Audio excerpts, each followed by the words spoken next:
VVU FYUGP semester 3 वाले विद्यार्थी जिनका भी माइनर में ज्योग्राफी है दोस्तों, उनके लिए हम लोग VBI क्वेश्चन देखेंगे आंसर के साथ। आपका जो एग्जाम होता है दोस्तों वो टोटल 100 मार्क्स का होता है। 100 में से जो है आपका 60 मार्क्स का होगा आपका फाइनल एग्जाम जो हम आपको पढ़ा रहे हैं। साथ ही साथ आपको जो है 25 मार्क्स के लिए प्रैक्टिकल देना पड़ता है और आपका 15 मार्क्स का जो है दोस्तों वो होता है, ये इंटरनल होता है। ठीक है, तो ये टोटल आपका जो है वो 100 मार्क्स है। चलिए आगे देखेंगे, क्वेश्चन डायरेक्ट चलते हैं। जितने भी क्वेश्चन है सब ज़्यादा इंपॉर्टेंट है, जो पहले पूछा जा चुका है या फिर बहुत ज़्यादा इंपॉर्टेंट हो। तो देखिए पहला क्वेश्चन है दोस्तों कि मानव भूगोल का अर्थ, उद्देश्य, प्रकृति एवं विषय क्षेत्र की विवेचना कीजिए या फिर वर्णन कीजिए। बहुत ही इंपॉर्टेंट क्वेश्चन है और ये जरूर आपके एग्जाम के लिए आता है। तो देखिए पहला क्वेश्चन है दोस्तों, इसका आंसर देखेंगे कि भूगोल जो है दोस्तों वो दो मुख्य शाखाओं में बटा होता है। पहला होता है भौतिक भूगोल, दूसरा होता है हमारा मानव भूगोल। भौतिक भूगोल जहाँ हमें पृथ्वी वगैरह की प्रकृति वगैरह, पर्यावरण वगैरह के बारे में पढ़ना पड़ता है। वहीं जो मानव भूगोल हो गया वो पर्यावरण और मानव के बीच क्या संबंध है, इन सभी चीज़ों का अध्ययन करना ही जो है हमारा मानव भूगोल कहलाता है। ठीक है, समझ गए। चलिए आगे देखिए कि आधुनिक मानव भूगोल का जनक जो है हमारा वो फ्रेडरिच रेडजेल को माना जाता है। ये ध्यान रखिएगा, बहुत इंपॉर्टेंट है। चलिए इसकी प्रमुख परिभाषा देखेंगे और कुछ अर्थ देख लेते हैं कि आखिर क्या है। तो देखिए अर्थ में देखते हैं तो मानव भूगोल वह विज्ञान है दोस्तों जो यह अध्ययन करता है कि भौतिक पर्यावरण जिसमें हमारा जलवायु आता है, भूमि, जल वगैरह, ये सब के बीच मनुष्य के जीवन कैसे प्रभावित करता है, ये सब चीज़। और साथ ही साथ मनुष्य अपने गतिविधियों से यानी अपने रहन सहन, खान पीन, मतलब अपने काम वगैरह से पर्यावरण में क्या बदलाव लाता है, तो वही हमारा जो है मानव भूगोल है। देखिए दो परिभाषा दिया गया है। पहला दिया गया है फ्रेडरिक रेडजेल के अनुसार, तो लिखा है दोस्तों कि मानव भूगोल के दृश्य सर्वत्र पर्यावरण से संबंधित होते हैं जो खुद भौतिक दशाओं का एक योग होता है। तो ये फ्रेडरिक रेडजेल के अनुसार ये परिभाषा दिया गया था। दूसरा परिभाषा है वो है एलन सी सैम्पुल के अनुसार, तो मानव भूगोल अस्थिर पृथ्वी और क्रियाशील मानव के बीच बदलते संबंधों का अध्ययन। तो ये दो परिभाषाएं। देखिए ऐसे करके जब आप आंसर लिखिएगा ना तो एग्जामिनर चेक करता है, बहुत अच्छा मार्क्स देता है। चलिए आगे देखेंगे कि मानव भूगोल की प्रकृति के बारे में हमने अर्थ समझ लिया, प्रकृति समझेंगे, क्षेत्र समझेंगे, हर एक चीज़ समझेंगे। तो देखिए हमारा प्रकृति है दोस्तों कि मानव भूगोल की प्रकृति जो है वो मानवीयकरण और प्रकृति के मानवीयकरण के आसपास घूमती है। इसकी प्रकृति को समझने के लिए तीन मुख्य ऐतिहासिक और वैचारिक दृष्टिकोण दिया गया है। जो पहला हो गया हमारा वो है पर्यावरणीय निश्चयवाद। तो आदिम काल में, यानी जब आदिम काल था उसी समय जो है तकनीक वगैरह का स्तर जो है बहुत ही कमज़ोर था।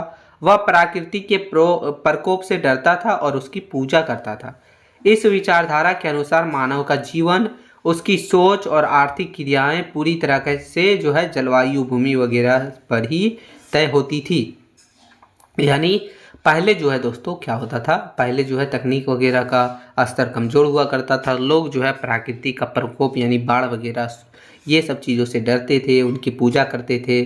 तो ये सभी का जो विचारधारा है वो माना जाता है कि मनुष्य का जीवन, उसकी सोच और आर्थिक क्रियाएं पूरी तरीक़ा से जो है वो प्रकृति द्वारा ही तय होती थी। और इन विचारधारा का जो समर्थक थे उनका नाम है रेडजेल, कांट, हैम्बोल्ट, ये सब जो हैं ये विचारधारा के जो है वो समर्थक थे। चलिए दूसरा है हमारा संभववाद। तो जैसे जैसे तकनीक का विकास हुआ मनुष्य ने प्रकृति के बंधनों को तोड़ना शुरू किया। फ्रांस के ब्लास और फ्रेबे ने इस विचार को आगे बढ़ाया। इनके अनुसार प्रकृति मनुष्य को केवल संभावनाएं देती है। ठीक है, उनका उपयोग करना ना करना मनुष्य की इच्छा पर निर्भर करता है। जैसे रेगिस्तान में नहर बनाना, ये इच्छा पर जो है निर्भर करता है, मनुष्य चाहे तो करेगा, नहीं चाहे तो नहीं करेगा। पहाड़ों पर सड़क बनाना, तो ये सभी संभववाद में हमारा आता है। चलिए तीसरा दृष्टिकोण है दोस्तों वो है नवनिश्चयवाद।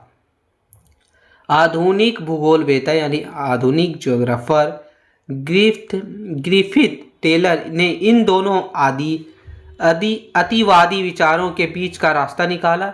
इसे रुको और जागो निश्चयवाद भी कहा जाता है, लेकिन ट्रैफिक लाइट का उदाहरण देकर समझाया गया है कि जैसे रेड लाइट गाड़ी को रोकती है लेकिन उसकी दिशा नहीं बदलती, वैसे ही प्रकृति जो है मनुष्य को एक लिमिटेशन बताता है। मनुष्य प्रकृति को पूरी तरीक़ा से जीत नहीं सकता, बल्कि उसके साथ तालमेल बिठाकर ही विकास कर सकता है। तो ऐसा नव निश्चयवाद दृष्टिकोण में माना गया है। इसका उदाहरण जो है वो सतत विकास इसका बहुत ही प्रमुख उदाहरण है। तो ये 3 इसकी प्रकृति है दोस्तों। चलिए आगे देखेंगे मानव भूगोल के उद्देश्य के बारे में। तो मानव भूगोल का अध्ययन केवल जो है ये एकेडमिक नहीं है, बल्कि इसके व्यवहारिक और कल्याणकारी उद्देश्य भी होते हैं। क्या क्या है चलिए देखते हैं। पहला हो गया कि मानव पर्यावरण संयोजन का अध्ययन, यह समझना कि मनुष्य प्रतिकूल भौगोलिक परिस्थितियों में खुद को कैसे ढालता है। तो ये सभी चीज़ समझने के लिए ये इसका अध्ययन करना बहुत ही ज़रूरी है। इसका उद्देश्य मानव भूगोल का है। जैसे एग्जाम्पल के लिए देखिए कि एस्किमो का इग्लू में रहना, इग्लू जो कि बर्फ का घिरा हुआ जो है घर रहता है, ठीक है, बना हुआ, तो उसमें कैसे रहते हैं लोग, परिस्थितियों में खुद को कैसे ढालते हैं। फिर दूसरा है दोस्तों संसाधनों का इष्टतम प्रयोग, यानी जितना जरूरी है उतना ही प्रयोग। पृथ्वी पर उपलब्ध प्राकृतिक संसाधनों का इस तरह उपयोग करना जिससे पर्यावरण को नुकसान ना पहुंचे और मानव का कल्याण भी हो सके। तो ये सभी चीज़ों के लिए ही जो है इसका उद्देश्य है मानव भूगोल। आगे है क्षेत्रीय असंतुलन को कम करना। दुनिया के अलग अलग हिस्सों में विकास का स्तर अलग है, कहीं ज़्यादा है कहीं कम है। मानव भूगोल इन अंतरालों के भौगोलिक कारणों को खोजकर क्षेत्रीय विकास की योजनाएं बनाने में मदद करने का काम करता है, यानी विकास करने में मदद करने का काम करता है। चलिए अगला हो गया कि भविष्य के लिए योजना जनसंख्या वृद्धि और संसाधनों के ह्रास को देखते हुए, यानी उसके नुकसान को देखते हुए पृथ्वी के पर्यावरण को भावी पीढ़ियों के लिए सुरक्षित रखने के उपाय वगैरह खोजना। तो यही सब रीजन के कारण हमें मानव भूगोल पढ़ना बहुत ज़रूरी है। यही उद्देश्य है मानव भूगोल का पढ़ने का। चलिए आगे इसका विषय क्षेत्र देख लेते हैं दोस्तों। मानव भूगोल का विषय क्षेत्र तो देखिए लिखा है फ्रांसीसी भूगोलवेता जीन ब्रूस और अमेरिकी भूगोलवेता एल्वर्थ हैस्टिंगन, ठीक है, ने इन विषय को बहुत व्यापक बताया है। मुख्य रूप से इनके विषय को निम्नलिखित 6 कड़ियों में विभाजित किया जाता है। यानी इन दोनों ज्योग्राफर ने, ठीक है, इसके बारे में बहुत ही अच्छे से बताया विषय क्षेत्र के बारे में 6 मुख्य कड़ियों में। तो पहला है हमारा कि जनसंख्या एवं उसकी क्षमता। इसके अंतर्गत किसी क्षेत्र की जनसंख्या का वितरण, घनत्व, मृत्यु दर, जन्म मृत्यु दर, लिंगानुपात, साक्षरता और मानव प्रवास का अध्ययन किया जाता है। मानव खुद सबसे बड़ा संसाधन है, इसलिए उसकी क्षमता का अध्ययन भी बहुत ज़्यादा मतलब यही प्राथमिक है। फिर दूसरा हो गया, दूसरा कड़ी दोस्तों वो है प्राकृतिक संसाधन। किसी क्षेत्र का भौतिक पर्यावरण मानव को क्या उपहार दे रहा है, जैसे कि भूमि, जल, खनिज, मिट्टी और वनस्पति। मानव इन संसाधनों का उपयोग कैसे और किस सीमा तक कर रहा है, यह इसका बहुत ही बड़ा प्रमुख अंग है। चलिए तीसरा हमारा है सांस्कृतिक परिदृश्य। प्रकृति द्वारा दी गई चीज़ों का उपयोग करके मनुष्य जो कुछ भी बनाता है उसे सांस्कृतिक दृश्य कहते हैं। जैसे कि गांव हो गया, गांव बनाना, शहर बनाना, सड़कें बनाना, रेलवे लाइन, बांध, खेत और धार्मिक स्थल वगैरह। तो ये हमारा सांस्कृतिक परिदृश्य होता है जो कि प्रकृति की मदद से ही मनुष्य बनाता है। अगला चौथा है दोस्तों वो है स्थानिक संगठन और आर्थिक गतिविधियां। मनुष्य पेट भरने और विकास के लिए जो आर्थिक क्रिया करता है, जैसे कि प्राथमिक क्रिया जिसमें कृषि वगैरह, खनन वगैरह करना, द्वितीयक क्रिया जिसमें उद्योग विनिमयन वगैरह करना, और तृतीयक व्यापार, परिवहन, बैंकिंग, ये सब इसका भौगोलिक वितरण जो है इसके अंतर्गत ही आता है, यानी मानव भूगोल के अंतर्गत ही आता है। चलिए आगे हमारा पांचवा हो गया कि समय के परिप्रेक्ष्य में अध्ययन। मानव और पर्यावरण के संबंध स्थिर नहीं है, वे समय के साथ बदलते रहते हैं। आज का मानव पर्यावरण संबंध प्राचीन काल के संबंधों से अलग है। अंततः ऐतिहासिक भूगोल भी इसका हिस्सा है। यानी कहने का मतलब ये है कि समय के साथ जो है मानव और पर्यावरण के बीच का संबंध जो है वो अलग अलग बदलते रहता है। तो ये सभी चीज़ बताना चाह रहा है। चलिए छठा हमारा दोस्तों बोल रहा है कि अन्य प्रदेशों से संबंध। कोई भी क्षेत्र आत्मनिर्भर नहीं है। राजनीतिक, आर्थिक और सामाजिक रूप से एक देश या फिर प्रदेश दूसरे से दूसरे प्रदेश से कैसे जुड़ा हुआ है, जिसमें अंतर्राष्ट्रीय व्यापार हो जाता है हमारा, राजनीतिक सीमाएं हो जाती है। इन सभी का अध्ययन भी जो है इसी विषय में शामिल है, यानी मानव भूगोल के विषय में ही शामिल है। चलिए निष्कर्ष देख लेते हैं। निष्कर्ष लिखा है दोस्तों कि मानव भूगोल हमें सिखाता है कि मनुष्य प्रकृति का स्वामी नहीं बल्कि उसका एक हिस्सा है। वर्तमान समय में ग्लोबल वार्मिंग, पर्यावरण प्रदूषण जैसी समस्याओं को सुलझाने और पृथ्वी पर मानव जीवन को सुरक्षित रखने में इस विषय का महत्व सबसे अधिक है। मानव भूगोल का महत्व सबसे अधिक है। तो ये हमारा क्वेश्चन था, बहुत ही इंपॉर्टेंट क्वेश्चन है। चलिए आगे क्वेश्चन नंबर दूसरा देखेंगे मित्रों। देखिए यहाँ आप एक चीज समझिएगा, यहाँ दो तरीका से क्वेश्चन पूछा जाता है। कई बार पूछ लेगा कि विश्व की प्रमुख मानव जातियों का वर्गीकरण एवं विशेषताओं का वर्णन कीजिए, और कई बार विश्व की जगह हो सकता है भारत पूछ ले आपको, फिर भी आपको ये आंसर लिख देना, ठीक है। बहुत सारे लोग घबरा रहे होंगे, क्या दोनों एक थोड़ी हो सकता है, लेकिन हाँ थोड़ा सा आपको चेंज करना पड़ेगा, लेकिन फिर भी आप चाहें तो इसी टाइप का लिख सकते हैं, ठीक। तो ऐसे लिख सकते हैं दोस्तों। चलिए हम लोग आंसर देखते हैं। इसका आंसर है कि मानव जाति का तात्पर्य मानवों के उस जैविक समूह से है जिसके समुदायों में समान शारीरिक लक्षण वंशानुक्रम द्वारा पीढ़ी दर पीढ़ी जो है ट्रांसफर होती रहती है, ठीक है, जाती रहती है। इसका संबंध किसी भाषा, धर्म या राष्ट्रीयता से नहीं बल्कि शुद्ध रूप से शारीरिक बनावट और अनुवांशिकी से है, ठीक है। यानी कहने का मतलब है मानव जाति का मतलब ये हुआ दोस्तों कि ये एक जैविक समूह से है, ठीक है, जिसमें मानव का शारीरिक लक्षण वंशानुक्रम द्वारा पीढ़ी दर पीढ़ी जो है जाते रहती है, वही। चलिए आगे इसके बारे में देखते हैं। तो प्रसिद्ध भूगोलवेता ग्रिफिथ टेलर, क्रोबर और हैडन ने मानव प्रजातियों के विकास और वर्गीकरण पर महत्वपूर्ण काम किया है। टेलर ने अपने कटिबंध स्तर सिद्धांत के माध्यम से बताया है कि मानव जातियों का उद्भव सबसे पहले मध्य एशिया में हुआ था। तो ये टेलर ने बताया, ग्रिफिथ टेलर ने, ठीक है। चलिए इसका वर्गीकरण देखेंगे कि मानव जातियों के वर्गीकरण के आधार। तो देखिए मानव शास्त्रियों ने मानव प्रजातियों को वर्गीकृत करने के लिए दो प्रकार के शारीरिक लक्षणों का आधार बनाया है। पहला हो गया बाह्य लक्षण, जिसको बोलते हैं परिवर्तनीय, यानी ये चेंज हो सकता है वैसा, ठीक है। जिसमें हो गया आपका त्वचा का रंग, ये श्वेत, पीला, भूरा या काला, बालों का बनावट सीधे, लहरदार या फिर ऊन जैसे घुंघराले, तो ये है। इस आँखों का रंग और इसका बनावट देखा जाए तो नीली हो सकती है, काली, कत्थई या फिर तिरछी आँखें। शारीरिक कंद जो है लंबा, मध्यम या फिर नाटा कंद, तो ये हमारा बाह्य लक्षण हो गया। आंतरिक लक्षण देखेंगे जो कि अस्थायी रहता है, ये हमारा हो गया कपाल सूचांक, सिर की चौड़ाई और लंबाई का अनुपात। इसके आधार पर जो है सिर लंबे, माध्यम या फिर चौड़े होते हैं। फिर हो गया नासा सूचांक, नाक की लंबाई और चौड़ाई का अनुपात, यानी पतली होगा, माध्यम होगा, चौड़ी नाक, ये सब। ग्रुप समूह यानी ब्लड ग्रुप, तो देखिए ए हो सकता है, बी हो सकता है, ए बी हो सकता है, ओ हो सकता है, ये सब समूह की प्रचुरता इसमें ज़्यादा होती है। विश्व की प्रमुख जनजातियों के बारे में देखेंगे, प्रमुख जातियों के बारे में देखेंगे, जनजाति नहीं सिर्फ जाति, ठीक है। तो देखिए लिखा है दोस्तों कि विभिन्न विद्वानों द्वारा तैयार किए गए ऐतिहासिक मानचित्रों के आधार पर इन प्रजातियों का विश्व भर में फैलाव हुआ है।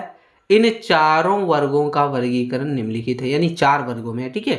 और चारों का वर्गीकरण हम लोग देखेंगे। पहला हो गया हमारा काकेसाइड प्रजाति, ठीक है, काकेसाइड प्रजाति, जिसको श्वेत प्रजाति के नाम से भी जानते हैं। यह विश्व की सबसे विस्तृत यानी सबसे ज़्यादा और सबसे वर्तमान में सबसे प्रभावशाली प्रजाति मानी जाती है। इनकी शारीरिक विशेषताएं देखा जाए तो त्वचा का रंग इनका जो है वो श्वेत से लेकर यानी सफ़ेद से लेकर हल्का भूरा। सिर की बनावट देखा जाए तो माध्यम से लेकर चौड़ा सिर, नाक अत्यधिक पतली और आगे की ओर निकली हुई होती है। बाल देखा जाए तो महीन, सीधे या हल्के लहरदार तथा रंग में काले, कत्थई और सुनहरे बाल हो सकते हैं। कद देखा जाए तो सभ्यता जो है लंबा ही कद होता है इनका। देखिए भौगोलिक वितरण यानी ये कहाँ कहाँ ये जो जाति है वो पाए जाते हैं। तो देखिए यह प्रजाति मुख्य रूप से यूरोप में, उत्तरी अफ्रीका, मध्य और दक्षिण पश्चिम एशिया में पाई जाती है। यूरोपीय उपनिवेशीकरण के बाद ये लोग उत्तरी और दक्षिणी अमेरिका, ऑस्ट्रेलिया और न्यूजीलैंड में भी फैल गए हैं। तो ये हमारा पहला प्रकार था। देखिए प्रमुख उपशाखाएं, यानी ये कहाँ कहाँ प्रमुख उपशाखाएं, तो देखिए भूमध्य सागरीय, नॉर्डिक, अल्पाइन और डाइनाइरिक। ठीक है, चलिए दूसरा हमारा हो गया मैंगोलाइट प्रजाति दोस्तों, जिसको पीली प्रजाति भी कहते हैं। इस प्रजाति को एशियाटिक प्रजाति भी कहा जाता है, जो कि मुख्य रूप से पूर्वी गोलार्ध में केंद्रित है। इनकी शारीरिक विशेषताएं देखा जाए तो त्वचा का रंग जो है वो पीला या फिर पीलापन लिए हुए भूरा हो सकता है। आंखें देखिए तो बादाम के आकार की तिरछी आंखें, जिन पर मैगोलियन फॉल्ट यानी पलकों की एक विशेष परत पाया जाता है। सिर की बनावट चौड़ा और गोल सिर होता है। बाल जो है बिल्कुल सीधे, मोटे, कड़े और काले होते हैं। चेहरा देखा जाए तो सपाट और गाल की हड्डियां बाहर की ओर उभरी हुई होती है। कद देखा जाए तो ये मध्यम से नाटा होते हैं। ठीक है, मध्यम से नाटा तक, बस ज़्यादा लंबा नहीं होते। भौगोलिक वितरण यानी ये कहाँ कहाँ पाए जाते हैं, तो देखिए पहला हो गया पूर्वी एशिया, जिसमें हमारा चीन, जापान, कोरिया हो जाता है। दक्षिण पूर्वी एशिया, जिसमें वियतनाम, थाईलैंड, इंडोनेशिया हो जाता है। साइबेरिया के निवासी एस्किमो, सोमोयेद और अमेरिका के मूल निवासी रेड इंडियंस वगैरह। ठीक है, तो ये सभी जो है भौगोलिक वितरण है। प्रमुख उपशाखाएं देखा जाए तो क्लासिक मैग्लोइड, आर्टिक मैग्लोइड यानी एक्सिकिमो, ठीक है, और अमेरिकन इंडियन। तो ये सभी जो है हमारा दूसरा प्रजाति था दोस्तों, वो हमने देखे। चलिए तीसरा प्रजाति है हमारा निग्रोइड प्रजाति। निग्रोइड प्रजाति, जिसको काली प्रजाति भी बोलते हैं, यह विश्व की सबसे प्राचीन और आदिम लक्षणों वाली प्रजाति मानी जाती है, जो गर्म और आर्द्र जलवायु में विकसित हुई है। इसकी शारीरिक बनावट देखिए तो त्वचा का रंग जो है गहरा कत्थई से लेकर एकदम काला हो सकता है। बाल का रंग देखिए तो अत्यधिक घुंघराले, छोटे और ऊन जैसे इनके बाल होते हैं। नाक जो है बहुत चौड़ी, चपटी और छोटी होती है।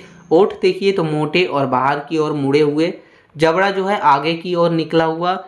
कद देखिए दोस्तों, यानी कि कद लंबा, तो देखिए बहुत लंबा, जैसे कि सुड़ान के निग्रो, या फिर अत्यधिक नाटा या फिर बोना, या तो बहुत लंबा या फिर अत्यधिक बोना। तो इस तरीक़ा से लोग यहाँ होते हैं। भौगोलिक वितरण यानी ऐसे जाति कहाँ पाए जाते हैं, तो अफ्रीका महाद्वीप का सहारा मरुस्थल के दक्षिण भाग यानी कि उष्णकटिबंधीय अफ्रीका में, तथा दक्षिण पूर्वी एशिया के कुछ द्वीप, जिसमें अंडमान निकोबार द्वीप हो गया, पपुआ न्यू गिनी, ये सब जगह पर ये पाए जाते हैं। प्रमुख उपशाखाएं देखिए तो अफ्रीकी निग्रो, पिग्मी और मेलेनीशियन। ठीक है, मेलेनीशियन। चलिए चौथा हमारा हो गया दोस्तों जो है ऑस्ट्रोलाइड प्रजाति। ठीक है, ऑस्ट्रोलाइड प्रजाति, तो कुछ भूगोलवेता इसे जो है काकेसाइड और नेगोसाइड के बीच की मिश्रित प्रजाति भी मानते हैं। इनकी शारीरिक विशेषताएं देखा जाए तो त्वचा का रंग जो है दोस्तों गहरा कत्थई से लेकर काला होता है। बाल इनका जो है निग्रोलाइड जैसी यूनी नहीं होते, लेकिन लहरदार या घुंघराले होते हैं। सिर की बनावट देखिए तो लंबा और सकरा सिर होता है। भौहें देखेंगे यानी कि आँख की भौहें, तो आँख के ऊपर भौहों की हड्डी बहुत उभरी होती है। कद इनका जो है वो मध्यम होता है। देखिए भौगोलिक वितरण यानी ये लोग कहाँ पाए जाते हैं, तो ऑस्ट्रेलिया के मूल निवासी, मध्य व दक्षिण भारत की जनजाति जैसे कि द्रविड़ जनजाति, गोंड जनजाति, भील, संथाल वगैरह, और श्रीलंका के वेदा। तो ये सभी जो है भौगोलिक वितरण है। चलिए निष्कर्ष देखते हैं। निष्कर्ष लिखा है दोस्तों, तो सरल शब्दों में कहा जाए तो दुनिया की मानव जातियां केवल शारीरिक बनावट के आधार पर अलग है। समय के साथ एक जगह से दूसरी जगह जाने और आपसी संबंधों के कारण आज कोई भी जाति पूरी तरीक़ा से शुद्ध नहीं बची है। विज्ञान के अनुसार सभी मनुष्य एक ही प्रजाति यानी होमो सेपियंस का ही हिस्सा है, और उनका अलग अलग रंग रूप केवल अलग अलग जलवायु, मौसम वगैरह के कारण होता है। तो ये हमारा दूसरा क्वेश्चन था। चलिए क्वेश्चन नंबर तीसरा देखेंगे मित्रों। क्वेश्चन नंबर तीसरा है कि विभिन्न जनजातियों के पर्यावरणीय अनुकूल का वर्णन कीजिए। तो आंसर है कि पर्यावरणीय अनुकूल, इसका पहले मतलब समझेंगे हम लोग। सरल अर्थ क्या होता है, तो मानव द्वारा अपने आसपास के भोजन, मौसम और भूगोल के अनुसार अपने रहन सहन, खान पान और कपड़े में ढल लेना, यही हमारा जो है पर्यावरणीय अनुकूल है। यानी मान लीजिए आप कहीं गए, वहाँ जलवायु अलग है, लेकिन वहाँ आप जो है आपके मौसम के अनुसार जो है खान पान, रहन सहन में आप अपने आप को ढाल लिए, तो वही हमारा जो है पर्यावरणीय अनुकूल कहलाता है। विश्व की आदिम जनजातियाँ इसका सबसे अच्छा उदाहरण है। ये लोग बिना किसी आधुनिक तकनीक के अपनी पारंपरिक सूझबूझ के दम पर सदियों से प्रकृति के कठोर नियम जैसे कि भारी ठंड, मरुस्थल या फिर घने जंगलों के साथ तालमेल बिठाकर अपना जीवन जी रहे हैं। कौन लोग? तो ये हमारा आदिम जनजातियों की बात हो रही है। चलिए आगे देखेंगे प्रमुख जनजातियों का जीवन और उनका अनुकूलन। तो दुनिया की 6 सबसे बड़ी जनजातियां अलग अलग मौसम में खुद को कैसे ढालती है, जो निम्नलिखित है। तो पहला हो गया एक्सिकिमो जनजाति, जिसको बर्फीला इलाका भी बोलते हैं, यानी बर्फीला इलाका में ये जनजातियां पाई जाती है। ठीक है। एक्सिमो लोग दुनिया के सबसे ठंडे इलाके जैसे कि अलास्का, कनाडा और ग्रीनलैंड में रहते हैं। यहाँ साल का 10 महीना जो है वो सिर्फ बर्फ ही जमी रहती है, साल के 10 महीने, और भयंकर ठंडी हवाएं चलती रहती है। पेड़ पौधे यहाँ तो बिल्कुल भी नहीं उगते हैं। तो इस जगहों पर खाने का जुगाड़ कैसे होता है? देखिए, चूंकि यहाँ कोई खेती नहीं हो सकती, इसलिए ये लोग पूरी तरीक़ा से मांसाहारी होते हैं। ये समुद्र में रहने वाली सील मछली और भालू का शिकार करते हैं। मछली का कच्चा मांस और चर्बी खाने से इनके शरीर को ठंड से लड़ने की ताकत मिलती है। तो ये लोग जो है जिस तरीक़ा से पर्यावरण है उसी तरीक़ा से अपने आप को ढाल के वहाँ जो है मांसाहारी बन जाते हैं। सील मछली, भालू का शिकार करके खाते हैं। चलिए, बर्फ़ का घर होता है जिसको इग्लू बोलते हैं। रहने के लिए ये ईंट पत्थर का नहीं बल्कि बर्फ़ की सीलियों का गोल घर बनाते हैं, जिसे इग्लू कहते हैं।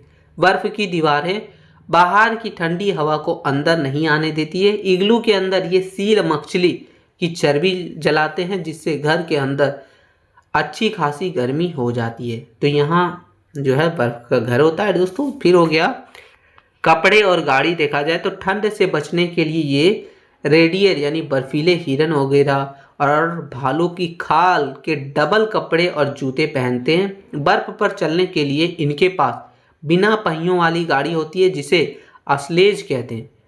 और इसे चलाता कौन है? तो ये शिकारी कुत्ते जो है इसे खींचते हैं, चलाते हैं। तो ये यहाँ की जो है हमारा था एक्सिमो जनजातियों की। फिर दूसरा हो गया दोस्तों बुशमैन जनजाति, जो कि सूखा मरुस्थल में रहते हैं। बुशमैन लोग अफ्रीका के कालाहारी मरुस्थल जो कि रेगिस्तान में रहते हैं। यहाँ भयंकर गर्मी पड़ती है, पानी का नामो निशान नहीं होता और चारों तरफ सिर्फ रेत ही होती है यहाँ। फिर देखिए यहाँ पानी और भोजन के तरकीब क्या है, क्या उपाय लगाए जाते हैं, कैसे जो है वो लोग पानी और भोजन जुटाते हैं। तो पानी की कमी को दूर करने के लिए ये लोग रेगिस्तान में उगने वाले एक जंगली तरबूज खाते हैं। इससे इनकी प्यास बुझती है। पानी को इकट्ठा करके रखने के लिए ये शुतुरमुर्ग के अंडे के बड़े बड़े छिलके का इस्तेमाल बोतल की तरह करते हैं, यानी उसमें जो है पानी को रखते हैं। ठीक है, उनके बड़े बड़े अंडे को, अंडे में जो है अंडे का खोपड़ी में। ठीक है, ये खाने में नखरे नहीं करते हैं, मतलब कुछ भी खाते हैं, जैसे कि छिपकली खाते हैं, मेढक खाते हैं, कीड़े मकोड़े और चींटियों के अंडे भी चाव से खा लेते हैं यहाँ के लोग। ठीक है, बुशमैन जातियाँ। चलिए आगे हो गया हमारा कम कपड़े और अस्थायी घर। बहुत ज़्यादा गर्मी होने के कारण ये शरीर पर बहुत कम कपड़े पहनते हैं। पुरुष सिर्फ जो है एक लंगोट पहनते हैं। ये लोग पक्के मकान नहीं बनाते बल्कि धूप और गर्म हवा से बचने के लिए घास फूस की छोटी झोपड़ी या फिर गुफाओं में रहने का काम करते हैं। शिकार की कला, यानी ये शिकार कैसे करते हैं? तो देखिए, ये जानवरों की बोली बोलने में बहुत ही माहिर होते हैं। ये तीरों की नोक पर जहरीले कीड़ों का रस लगा लेते हैं, जिससे तीर लगते ही जानवर बेहोश हो जाता है। यानी तीर पर जो है वो लगा लिया जहर। ठीक है, जैसे ही तीर गया जानवर के अंदर, उससे जो है जानवर बेहोश हो गया और उनका शिकार करके ये लोग मज़े से खाते हैं। तो ये हमारा हो गया। चलिए तीसरी ये जनजाति है दोस्तों, वो है पिग्मी जनजाति, जो कि घने और गर्म जंगल में रहते हैं। पिग्मी लोग अफ्रीका के कांगो बेसिन के बहुत ही घने और गर्म जंगलों में रहते हैं। यहाँ साल भर तेज गर्मी और रोज दोपहर को बारिश होती है। जंगल में जहरीले सांप और कीड़े बहुत ज़्यादा होते हैं। इनके देखेंगे छोटा शरीर। प्राकृतिक के वरदान के कारण पिग्मी लोगों का कद बहुत ही छोटा होता है। यह छोटा कद उन्हें घने जंगलों, झाड़ियों और बेलों के बीच आसानी से दौड़ने और छिपने में मदद करता है। लंबे लोग इस जंगल में आसानी से नहीं चल सकते, इसलिए इनका शरीर छोटा होता है। चलिए आगे है कि पेड़ों के ऊपर घर, जमीन पर दलदल, जहरीले सांपों और हिंसक जानवरों से बचने के लिए पिग्मी लोग जो हैं वो पेड़ों के ऊपर अपनी झोपड़ियां बनाते हैं और उन्हीं झोपड़ियों में मधुमक्खी के छत्ते जैसे गोल होती है। यानी उनकी जो झोपड़ियां हैं वो मधुमक्खी की छत्रियां जैसे एकदम गोल होती है और वहीं वो लोग रहते हैं। और छत पर बड़े बड़े पत्ते होते हैं ताकि बारिश का पानी तुरंत नीचे बह के चल जाए। और वो लोग जो है अपना मतलब घर जो बनाते हैं वो पेड़ के ऊपर बनाते हैं। ठीक है, खाना पीना क्या क्या खाते हैं तो वो देखिए। तो ये खेती नहीं करते, ये पेड़ों पर चढ़कर फल, कंदमूल और जंगली शहद इकट्ठा करते हैं और छोटे जानवरों का शिकार करके ये सब चीज़ों से जो है अपना खान पियान करते हैं। चलिए आगे हमारा चौथा है दोस्तों सेमांग जनजाति, जो कि मलेशिया के जंगल में पाए जाते हैं। तो सेमांग लोग मलेशिया के पहाड़ी और घने जंगलों में रहते हैं। इनका माहौल भी जो है पिग्मी लोगों जैसा ही गर्म और बहुत ज़्यादा बारिश वाला ही होता है। घूमने वाला जीवन और इसका घर, तो ये लोग एक जगह टिककर नहीं रहते, इसलिए पक्के घर नहीं बनाते। ये पेड़ के सहारे ताड़ के पत्तों और बांस के को झुकाकर एक ढलवा छत जैसी झोपड़ी बना लेते हैं, जिसे पंडाल कहते हैं, और वहीं ये लोग जो है रहते हैं। यह इन धूप और तेज बारिश से बचाने का काम करता है, जो इनका घर होता है। चलिए आगे हो गया फूकनी से शिकार, यानी ये लोग शिकार करते हैं फूकनी से। कैसे, चलिए समझेंगे। तो सेमांग लोग की शिकार करने की तकनीक बहुत ही अनोखी है। ये एक लंबा खोखला बांस का पाइप लेते हैं, इसके अंदर जहर लगा हुआ एक छोटा तीर रखते हैं और मुंह से जोर से फूंक मारते हैं ताकि ये तीर सीधा जाकर जो है पेड़ों पर बैठे बंदर या फिर पंछियों को लगता है और उसी के माध्यम से ये लोग जो है शिकार करते हैं। ठीक है, फूकनी से। चलिए प्रकृति से प्यार होता है इनको। ये लोग जो है जंगलों को अपनी माँ बांधते हैं। ये कभी भी पेड़ों को नुकसान नहीं पहुंचाते और जंगल से सिर्फ उतना ही फल या सामान लेते हैं जितनी पेट भरने के लिए जरूरी है। तो ये हमारा सेमांग जनजातियों के बारे में था। चलिए आगे हमारा पांचवा है, वो है मसाई जनजातियों के बारे में। ये जो है घास के मैदान में रहते हैं। मसाई लोग पूर्वी अफ्रीका यानी केन्या और तंजानिया के ऊंचे घास के मैदान में रहते हैं। यहाँ का मौसम बहुत ही गर्म होता है और अक्सर यहाँ जो है सूखा पड़ता है। ये लोग जो है वो शिकारी नहीं बल्कि चारवाहे होते हैं, यानी ये शिकारी नहीं करते हैं बल्कि पशुपालन करते हैं। ठीक है, यानी पशु वगैरह पालते हैं। गाय से प्यार और अनोखा भोजन। मसाई लोगों की पूरी दुनिया उनकी गाय बैलों पर टिकी है।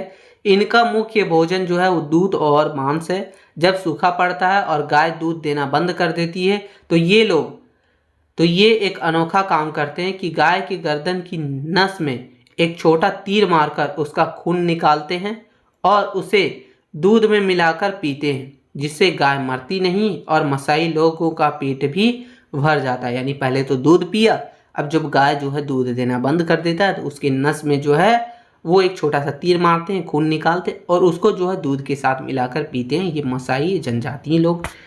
चलिए आगे हमारा है कि कांटों का गांव, जिसको क्रोल बोलते हैं। मरुस्थल और मैदानों में शेर और चीते बहुत होते हैं। अपने पशुओं को शेरों से बचाने के लिए मसाई लोग कटीली झाड़ियों का एक बहुत बड़ा और गोल घेरा बनाते हैं, जिसे क्रोल कहते हैं। इसके अंदर ये मिट्टी और गाय के गोबर को मिलाकर एक छोटी छोटी झोपड़ियां बनाते हैं, जिसमें ये अपने जानवरों को, पशुओं को रखते हैं। छठा हो गया दोस्तों हमारा किरगिज जनजाति, जो कि ठंडे घास के मैदान में रहते हैं। तो किरगिज लोग मध्य एशिया के स्टेपी नाम के विशाल घास के मैदानों में रहते हैं। यहाँ का मौसम बहुत ही अजीब होता है, यानी सर्दियाँ बहुत ही कड़ाके की होती है और गर्मियाँ ठीक ठाक होती है। पशु और ऋतु प्रवास देखेंगे तो ये लोग भी चरवाहे हैं जो भेड़ पालते हैं, बकरियां और घोड़े पालते हैं। किरगिज लोग घास और पानी की तलाश में मौसम के हिसाब से अपनी जगह बदलते रहते हैं। गर्मियों में ये अपने जानवरों को लेकर पहाड़ की ऊपर चले जाते हैं और सर्दियों में ये जो है नीचे मैदान में आ जाते हैं ताकि पानी वगैरह की सुविधा इन्हें मिलता रहे। फिर हो गया दूध की शराब बनाते हैं ये लोग। इनका मुख्य भोजन जो है वो दूध, पनीर और मांस है। ये घोड़ी के दूध को एक बर्तन में सड़ाकर एक विशेष खट्टा पेय बनाते हैं जिसे कुमीस कहा जाता है। इसे पीने से इनके शरीर में फुर्ती रहती है, यानी दूध का शराब समझ लीजिए ये। तो ये बनाते हैं ये लोग। फिर हो गया तंबू का घर, जिसको यूट बोलते हैं। चूंकि इन्हें लगातार घूमना पड़ता है इसलिए ये चमड़े और ऊन से बने गोल तंबू में रहते हैं जिसे यूट कहते हैं। इस तंबू को सिर्फ आधे घंटे में समेटकर घोड़े की पीठ पर लादा जा सकता है और यह जो है अपना जगह बदला जा सकता है, ठीक है। और यह बर्फीली हवाओं से पूरी तरीका से सुरक्षा देने का काम करता है। तो ये इन लोगों का घर होता है, तंबू का घर होता है। चलिए निष्कर्ष देखते हैं। निष्कर्ष लिखा है दोस्तों, तो देखिए दुनिया की ये जनजातियां हमें यह सिखाती है कि इंसान कठिन से कठिन हालात में भी प्रकृति के साथ तालमेल बिठाकर जी सकता है। इन सभी जनजातियों ने पर्यावरण को नुकसान पहुंचाए बिना उसके नियम के अनुसार जीना सीखा है।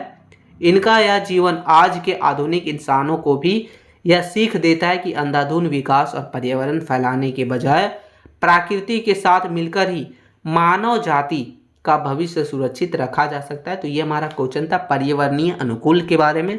चलिए आगे हमारा क्वेश्चन है दोस्तों, क्वेश्चन नंबर 14 कि विश्व जनसंख्या की वृद्धि एवं वितरण की विवेचना कीजिए। तो ये विश्व जनसंख्या पूछता है, कई बार भारत की जनसंख्या, वैसे विश्व की ही पूछेगा, ठीक है। चलिए आंसर देखेंगे। आंसर है दोस्तों कि भूगोल में जनसंख्या का वितरण एवं उसकी वृद्धि दो महत्वपूर्ण विषय है। जनसंख्या वितरण हमें यह बताता है कि पृथ्वी की सतह पर लोग कहाँ और कितने असमान रूप से बसे हुए हैं, यानी कहीं ज़्यादा कहीं कम, कहाँ कैसे बचे हुए हैं, कितने बसे हुए हैं, ये बताता है। जबकि जनसंख्या वृद्धि जो है वो समय के साथ आबादी में होने वाले बदलाव को दर्शाता है या फिर बताने का काम करता है। भूगोलवेता जॉर्ज बी क्रेसी के अनुसार दुनिया की लगभग 90% जो आबादी है दोस्तों वो केवल 10% रहने योग्य भूमि पर रहती है।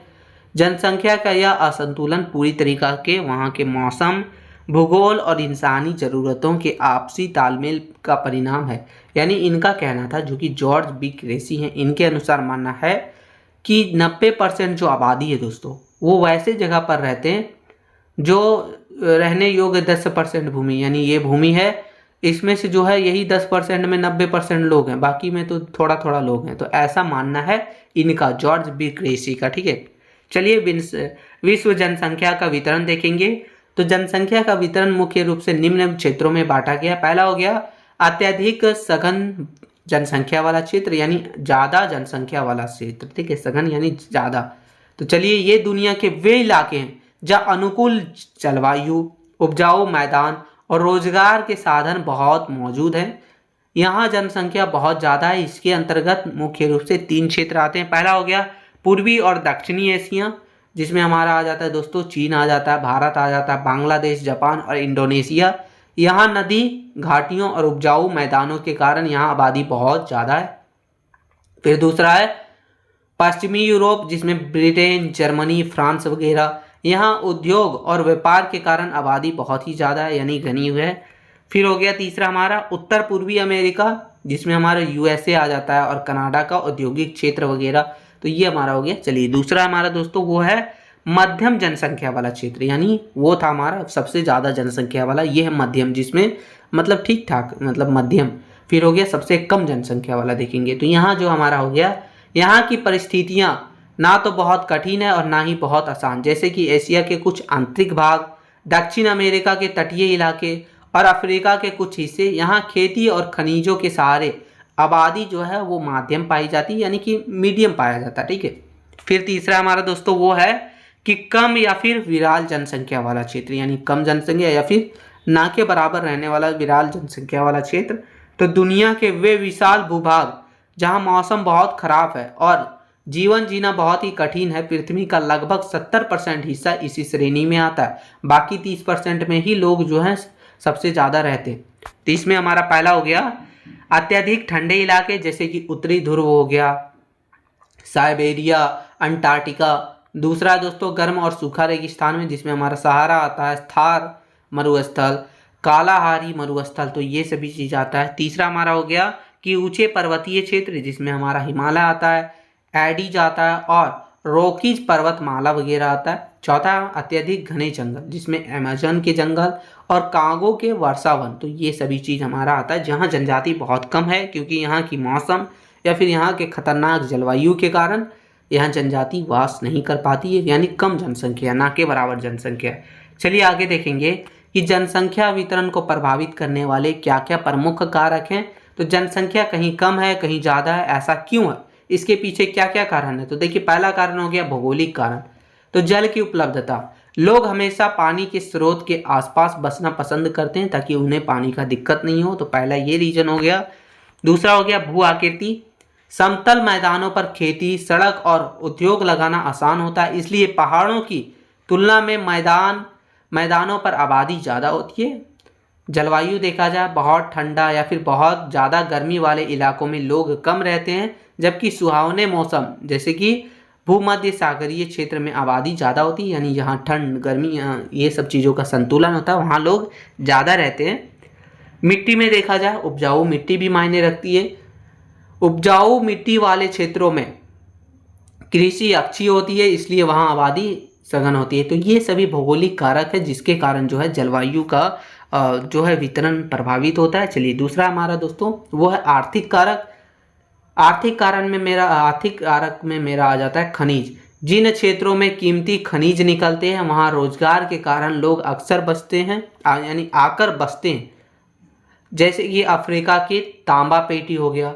नगरीकरण, शहरों में अच्छी शिक्षा, स्वास्थ्य और रोजगार की सुविधाओं के कारण लोग गांवों से आकर जो है शहर में बसते हैं, तो ये आर्थिक कारण भी हो गया। फिर हो गया सामाजिक और सांस्कृतिक कारक देखेंगे दोस्तों, तो कुछ स्थान धार्मिक या फिर सांस्कृतिक रूप से भी महत्वपूर्ण होते हैं, इसलिए वहाँ लोग खींचे चले आते हैं। जैसे इसके विपरीत अशांति और युद्ध वाले क्षेत्रों में लोग छोड़कर जो है सुरक्षित स्थान पर जाना चाहते हैं, यानी कहने का मतलब ये हो गया कुछ ऐसा भी क्षेत्र जहाँ धार्मिक कुछ सांस्कृतिक महत्व वगैरह है, वहाँ लोग जो है खींचे चले आते हैं, वहाँ शांति मिलती है, अच्छा लगता है, इसलिए भी। ठीक है, तो ये सभी चीज़ें हैं जो जनसंख्या वितरण को प्रभावित करता है। विश्व जनसंख्या की वृद्धि देखेंगे, तो जनसंख्या वृद्धि का अर्थ है दोस्तों कि किसी निश्चित समय के दौरान किसी क्षेत्र में रहने वाले लोगों की संख्या में होने वाला बदलाव।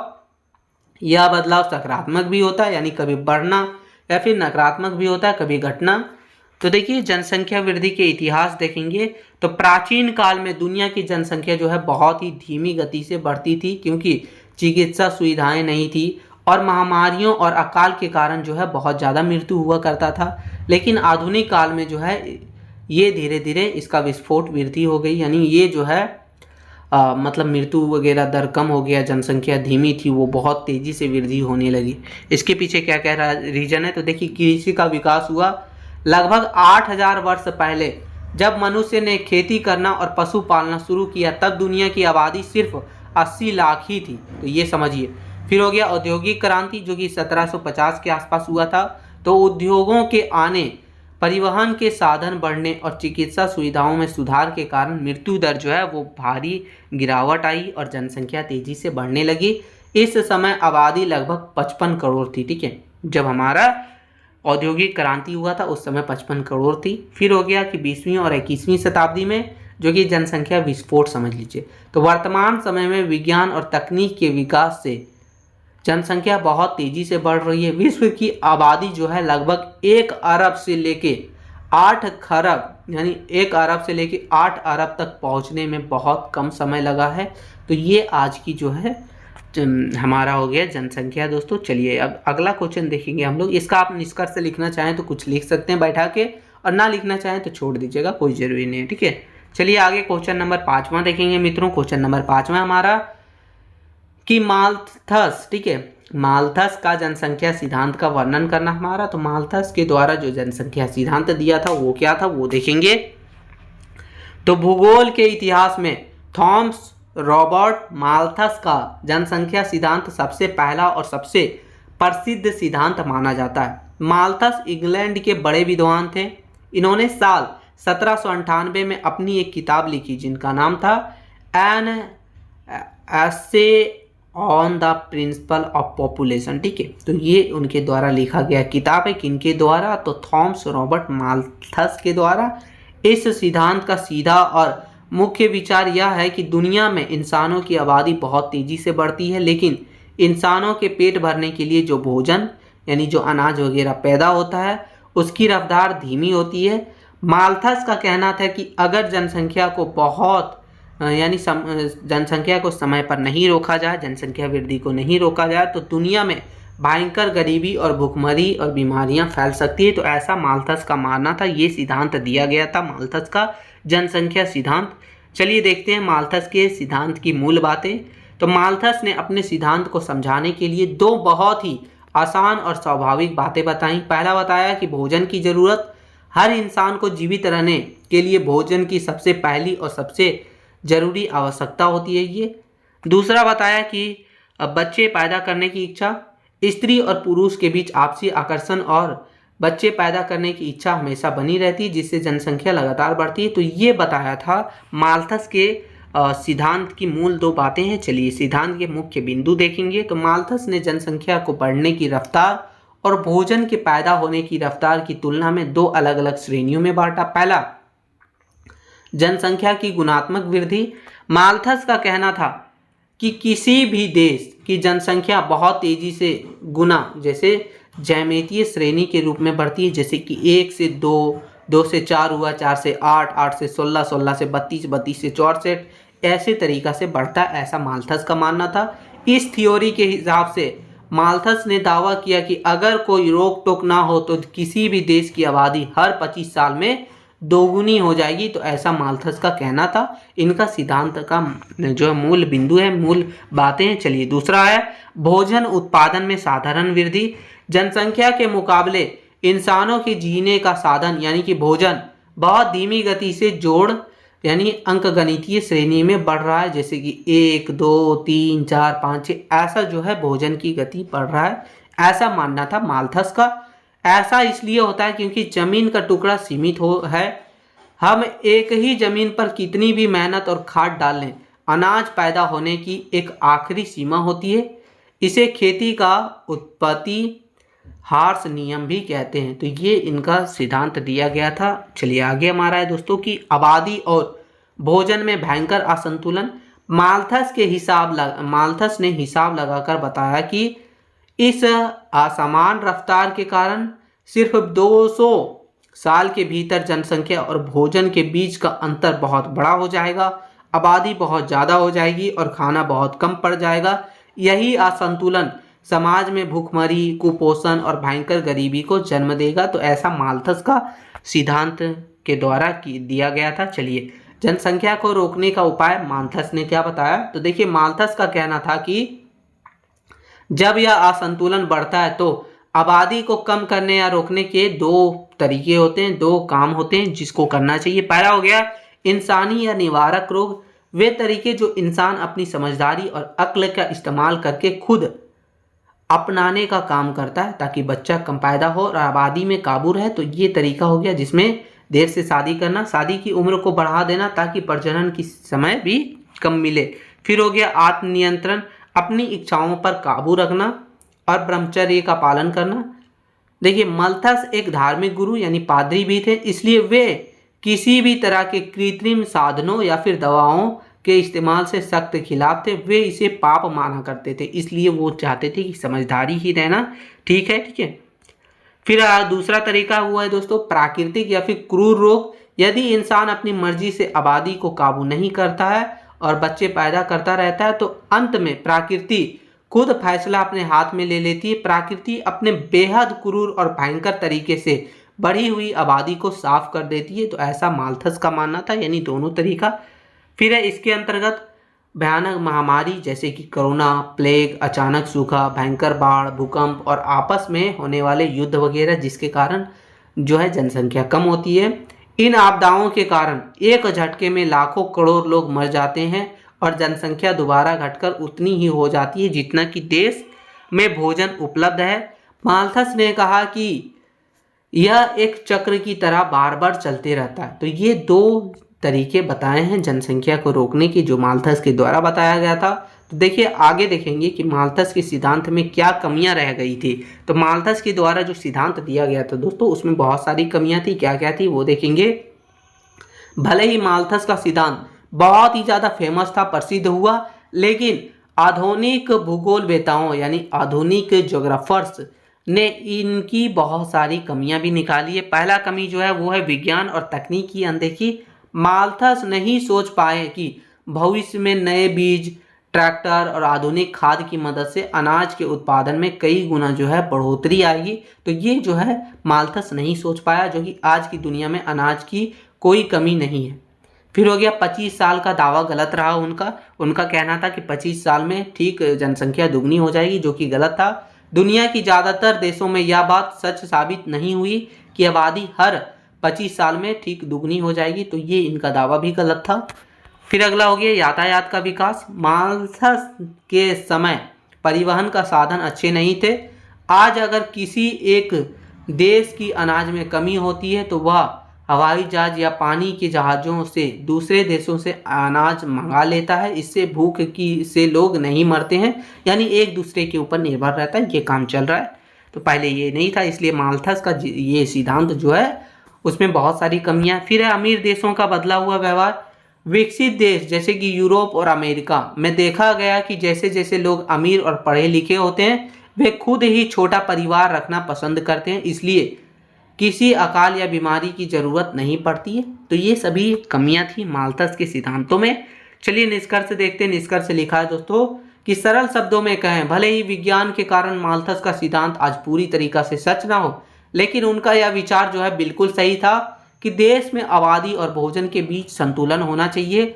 आज भी दुनिया के गरीब देशों में भुखमरी और जनसंख्या संकट जो है माल्थस की इसी चेतावनी को याद दिलाने का काम करता है। माल्थस के जनसंख्या सिद्धांत पूछा जाता है दोस्तों, बहुत ही इंपॉर्टेंट है, आपको कर लेना है।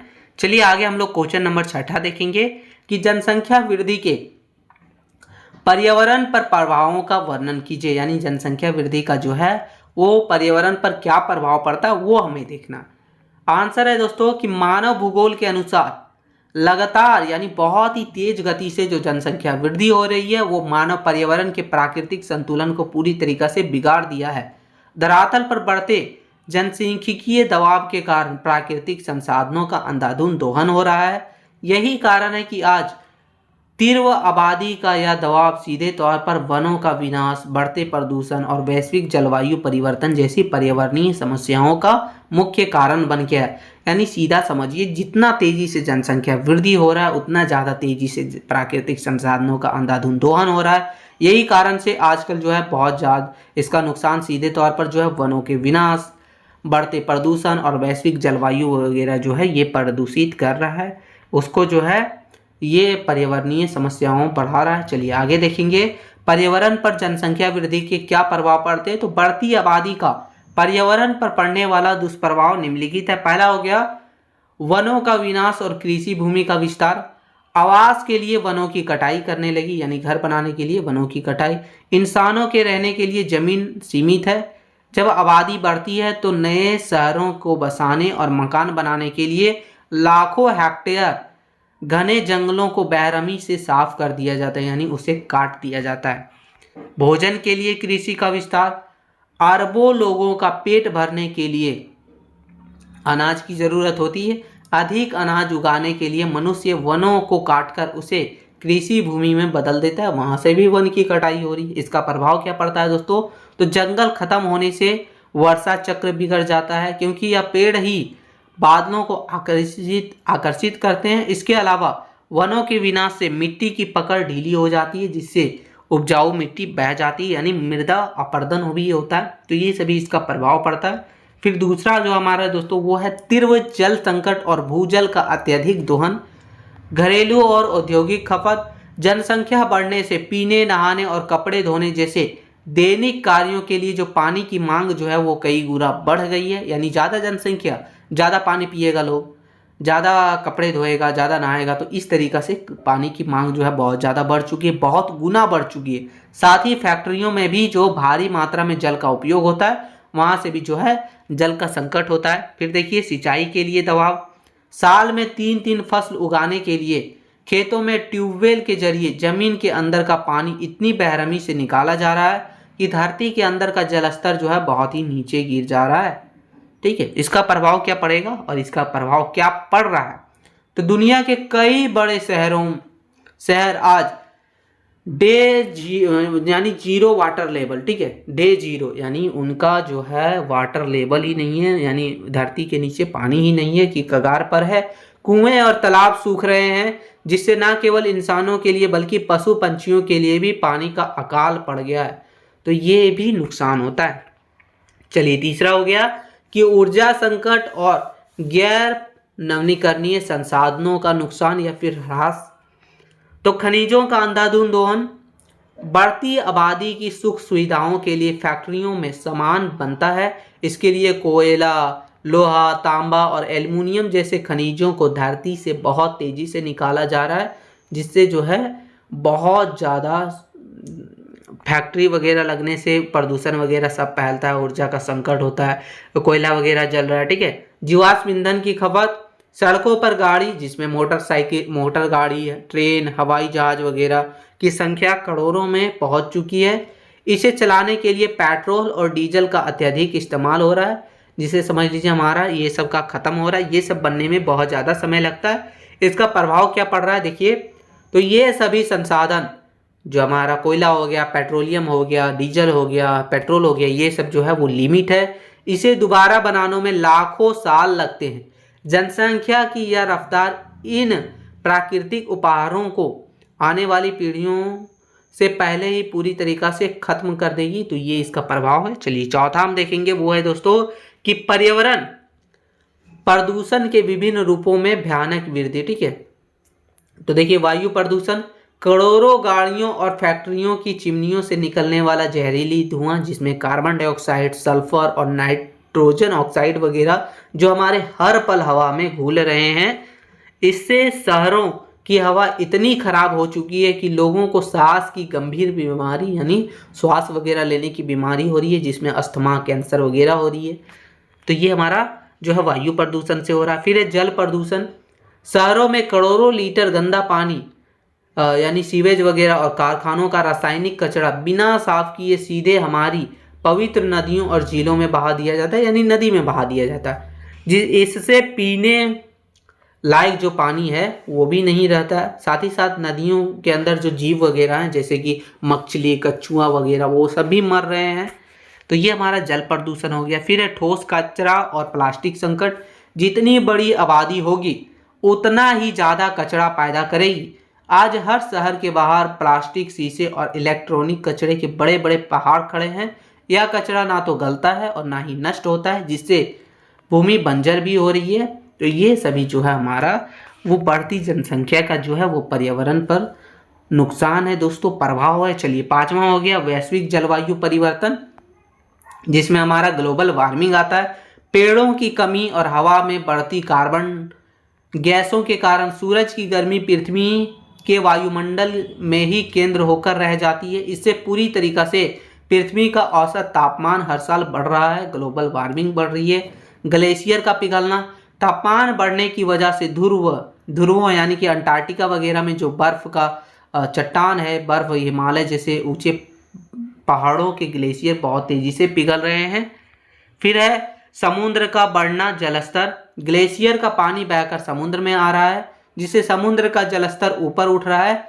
भूगोलवेताओं की चेतावनी यह है कि यदि आबादी और तापमान ऐसे ही बढ़ते रहें तो दुनिया के कई तटीय क्षेत्र, जिसमें हमारा मुंबई, न्यूयॉर्क, मालदीव वगैरह यानी जो तटीय क्षेत्र है, वो सब आने के समय में पानी से डूब जाएगा। तो ऐसा बहुत सारे ज्योग्राफर्स वगैरह का, भूगोलवेताओं का मानना है। चलिए, मौसम का अनिश्चित होना, प्रकृति का असंतुलन होना यानी संतुलन टूट जाना। मौसम का कोई नियम नहीं रहा, कहीं अचानक बादल फट जाते हैं, कहीं भयंकर बाढ़ आ जाती है, तो कहीं बिना मौसम के सूखा पड़ जाता है, तो कहीं फसलें बर्बाद हो जाती है। तो ये सभी कारण है दोस्तों। चलिए, निष्कर्ष देखते हैं। तो तीव्र जनसंख्या वृद्धि सीधे तौर पर वैश्विक पर्यावरण संकट का सबसे बड़ा कारण है। पृथ्वी पर बढ़ता यह जनसंख्यीय दबाव हमारे पारिस्थितिकी तंत्र को नष्ट कर रहा है। वर्तमान समय में सबसे बड़ी मांग यह है कि हम जनसंख्या नियंत्रण के साथ साथ सतत विकास की नीति को अपनाएं ताकि भावी पीढ़ियों के लिए पर्यावरण को सुरक्षित रखा जा सके। तो ये हमारा क्वेश्चन था और ऐसा क्वेश्चन आपके सिलेबस के लिए बहुत ज़्यादा इंपॉर्टेंट है एग्जाम के लिए। चलिए आगे क्वेश्चन नंबर 7वां देखेंगे मित्रों। क्वेश्चन नंबर 7वां है कि ग्रामीण अधिवासों को प्रभावित करने वाले प्रमुख कारणों का वर्णन कीजिए। तो ग्रामीण अधिवासों की स्थापना और उनका विकास कभी भी अचानक नहीं होता। ये बस्तियां मुख्य रूप से कृषि जैसे प्राथमिक कार्यों पर निर्भर होती है। इनका आकार, स्थान और रहने के प्रतिरूप पूरी तरीका से स्थानीय भौतिक दशा जैसे कि जल और भूमि, आर्थिक अवसरों और सामाजिक सांस्कृतिक कारकों के आपसी तालमेल से तय होती है। यानी जो हमारा ग्रामीण अधिवास होता है यानी रूरल सेटलमेंट्स वगैरह होते हैं, तो ये सब की स्थापना अचानक नहीं होती। यानी यहाँ बहुत सारी चीज़ मायने रखता है, जिसमें हमारा भूमि वगैरह, जल वगैरह, आर्थिक अवसर वगैरह, सामाजिक सांस्कृतिक कारक वगैरह, ये सभी के आपसी तालमेल से जो है ग्रामीण अधिवासों की स्थापना होती है। चलिए आगे देखेंगे कि ग्रामीण अधिवासों को प्रभावित करने वाले कारक के बारे में। इसमें पहला हमारा भौतिक या प्राकृतिक कारक। तो ग्रामीण अधिवासों के चयन और विकास में भौतिक कारकों की भूमिका सबसे प्राथमिक और निर्णायक होती है, जो निम्नलिखित है। पहला हो गया जल की सुलभता। ग्रामीण बस्तियों की स्थापना में जल सबसे बड़ा नियंत्रक कारक है। मानव को पीने, खाना बनाने, पशु और कृषि सिंचाई के लिए जल की जरूरत होती है। यही कारण है कि अधिकांश ग्रामीण बस्ती जो है वो नदियों के किनारे, झीलों के किनारे, झरनों के किनारे या कुएं के आसपास विकसित होती है। भूगोल में इन्हें जो है वो आर्द्र बिंदु बस्तियां भी कहते हैं। ठीक है, चलिए दूसरा जो हमारा हो गया, दूसरा कारक है वो है उच्चावच और भूमि की बनावट। समतल मैदानी भागों में घर बनाना, खेती करना और परिवहन मार्गों का विकास करना आसान होता है, इसलिए मैदानी भागों में ज़्यादा और गुच्छित बस्तियां बसती है, यानी ज़्यादा बस्तियां बसती है। इसके विपरीत ऊंचे पहाड़ों में यानी पर्वतीय और पठारी क्षेत्रों में विषम धरातल के कारण बस्तियां बिखरी हुई मिलती है, यानी कहीं एक घर मिला पहाड़ पे, फिर यहाँ मिला, लेकिन वही जो हमारा समतल मैदान होगा वहाँ पूरा तरीका से गुच्छित बस्तियां मिलेगी। तो ये कह रहा है, ठीक है, ये कारक है। चलिए जलवायु देखेंगे तो अत्यधिक ठंडे या फिर अत्यधिक गर्मी और शुष्क क्षेत्रों में तनाव बस्तियां बहुत ही कम होती है, यानी ज़्यादा ठंडा हो, ज़्यादा गर्मी हो या फिर ज़्यादा तरीका से मरुस्थल हो, तो वो सभी जगहों पर जो है जनसंख्या या फिर बस्तियां कम होती है। मानव हमेशा जो है समशीतोष्ण या फिर सुगध जलवायु वाले क्षेत्रों में रहना पसंद करता है। घरों की बनावट भी जलवायु ही तय करती है। जैसे भारी वर्षा वाले क्षेत्रों में घरों की छतें जो है वो ढलावा बनाई जाती है, वहीं हमारा नॉर्मल है तो उसी हिसाब से बनाया जाता है। फिर है मृदा की उर्वरता। चूंकि ग्रामीण अर्थव्यवस्था कृषि पर आधारित होती है, इसलिए उपजाऊ जलोढ़ मिट्टी वाले क्षेत्रों में बस्तियां बहुत ही ज़्यादा और बड़ी होती है, जैसे कि गंगा के मैदान के किनारे। जबकि बंजर या फिर रेतीली मिट्टी वाली क्षेत्रों में बस्तियां छोटी और दूर दूर होती है। तो ये मतलब समझ लीजिए मिट्टी की उर्वरता शक्ति भी बहुत ज़्यादा मायने रखता है। फिर हो गया बाढ़ से सुरक्षा। निचले मैदानी भागों में जहां अक्सर बाढ़ आती है, लोग बाढ़ के पानी से बचने के लिए ऊंचे स्थानों, नदी के तटबंधों या फिर टेरसों पर घर बनाते हैं, जिसे मानव भूगोल में शुष्क बिंदु बस्तियां कहा जाता है। यानी बाढ़ वगैरह से बचने के लिए क्या किया जाता है, तो देखिए ऊंचे स्थान पर यानी जब पहाड़ वगैरह वैसा जगह पर जो है पहाड़ वगैरह ऊंचे पर्वतीय इलाके में जो है घर बनाया जाता है ताकि बाढ़ वगैरह से हम बच सके। ठीक है, देखिए आप देखेंगे आर्थिक कारक इसका दोस्तों, तो भौतिक मंच तैयार होने के बाद मनुष्य अपनी आर्थिक आजीविका के अवसरों के अनुसार बस्तियों का विस्तार करता है, यानी उसे और भी बढ़ाता है। पहले हो गया कृषि का स्वरूप। गहन कृषि वाले क्षेत्रों में किसान अपने खेतों के पास ही अस्थायी रूप से बस जाते हैं, यानी जहाँ खेती ज़्यादा होती है वहीं लोग जो है वो परमानेंट तरीके से बस जाते हैं। ठीक है, जिसे अस्थायी या फिर सघन गांवों का निर्माण होता है। फिर है परिवहन मार्ग।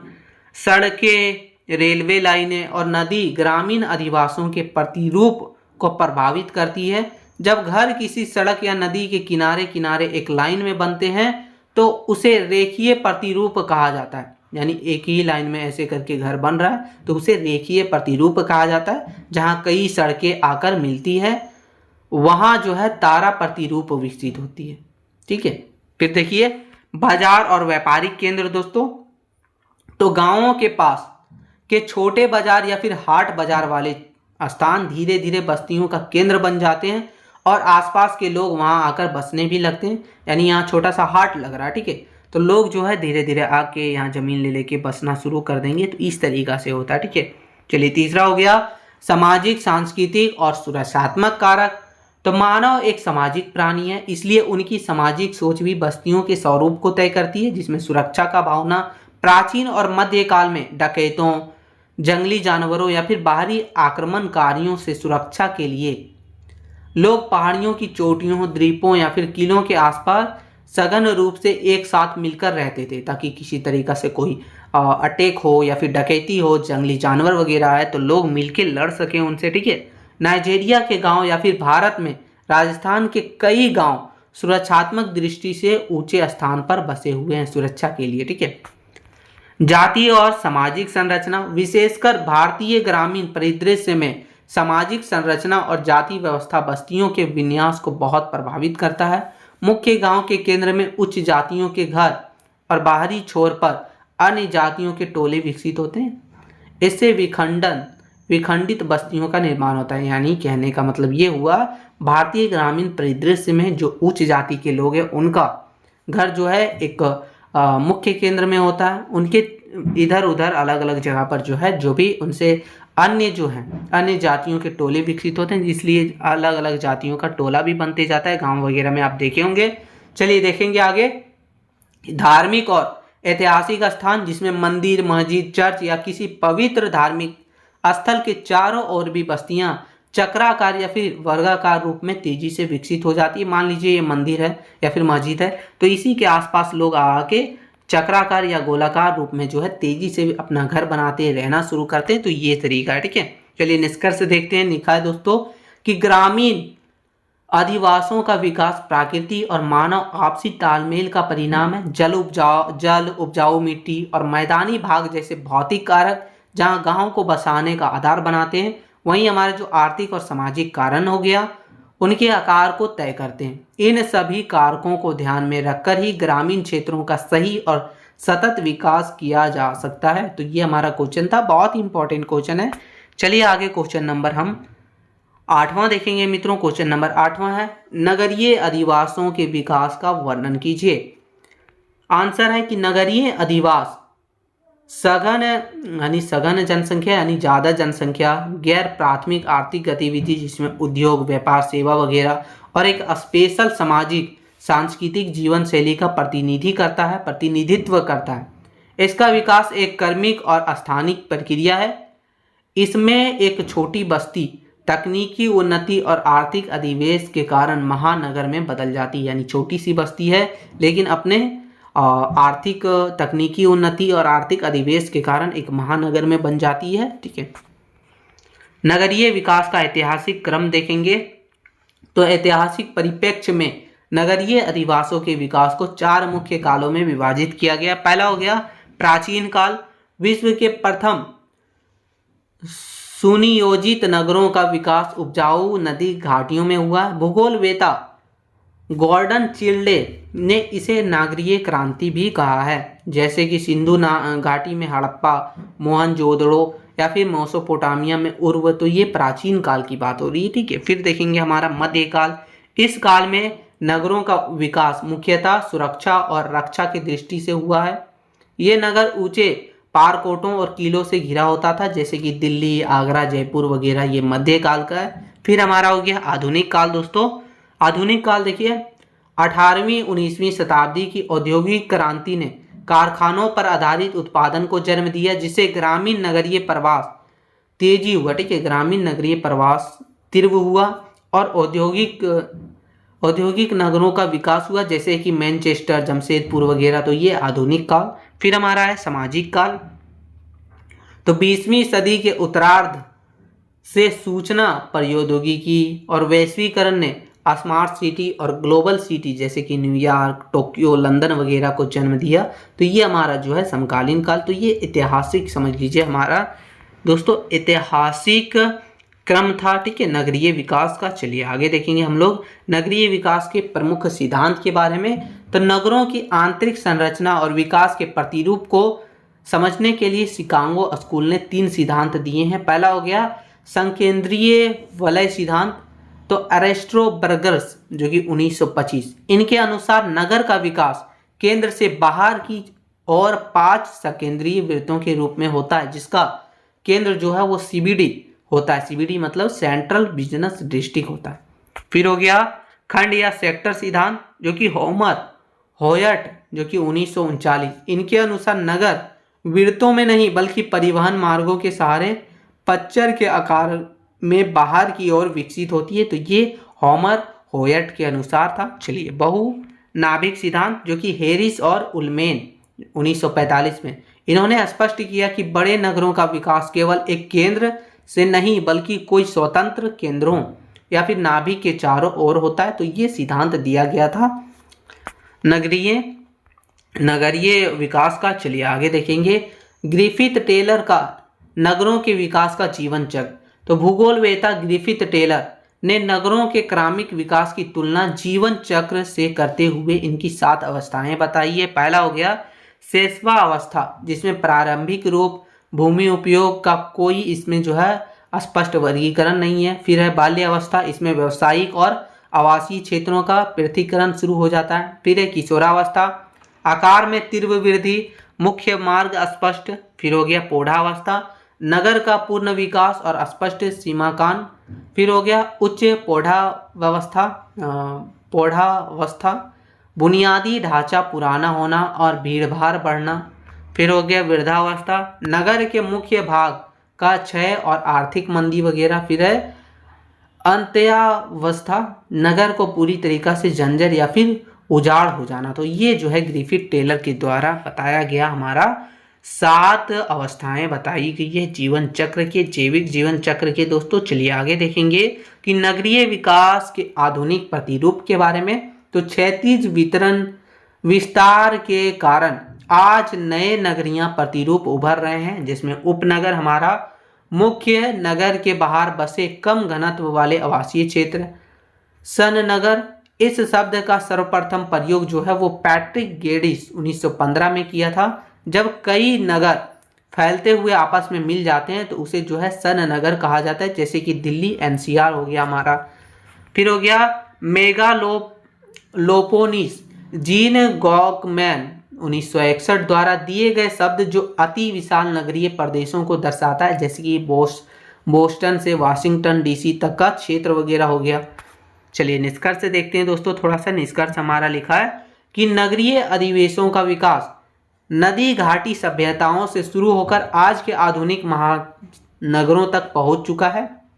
औद्योगिकरण और तकनीक प्रगति ने नगरों के इस विस्तार को गति दी है। आज के समय में शहरों की बढ़ती भीड़भाड़ और प्रदूषण को रोकने के लिए सुनियोजित और सतत विकास बहुत ही ज़्यादा महत्वपूर्ण आवश्यक है। तो ये हमारा क्वेश्चन था। देखिए आपका जो माइनर ज्योग्राफी है दोस्तों, जिन भी विद्यार्थियों का, उनके लिए हम सिर्फ 8 प्रश्न बताएं। बहुत सारे लोग कमेंट करते हैं कि क्या इतना इनफ है। तो देखिए दोस्तों, आपको जो है सिर्फ 3 ही प्रश्न तो अटेंड करना है मेरे दोस्त। आपको लॉन्ग टाइप वाला 3 प्रश्न अटेंड करना है। 3 प्रश्न यानी कि 45 मार्क्स, और आपको जो है 2 अटेंड करना है 5-5 मार्क्स यानी 10 मार्क्स, 55 मार्क्स हो गया। और आपको 5 मार्क्स यानी 1 मार्क्स वाला टोटल 60 मार्क्स, यही तो अटेंड करना है। अब 3 क्वेश्चन के लिए आप क्या कीजिएगा, 20-25 क्वेश्चन रट के जाइएगा नहीं ना। तो ये 8 क्वेश्चन आप कर लीजिए, आपका 3 क्वेश्चन यहीं से मिल जाएगा। हम आपको गारंटी देते हैं। आप एग्जाम देने के बाद कमेंट करके जरूर बताइएगा, ठीक है। मिलते हैं नई वीडियो में। थोड़ा भी हेल्पफुल लगा तो एक छोटा सा लाइक जरूर कर दीजिएगा। जय हिंद दोस्तों।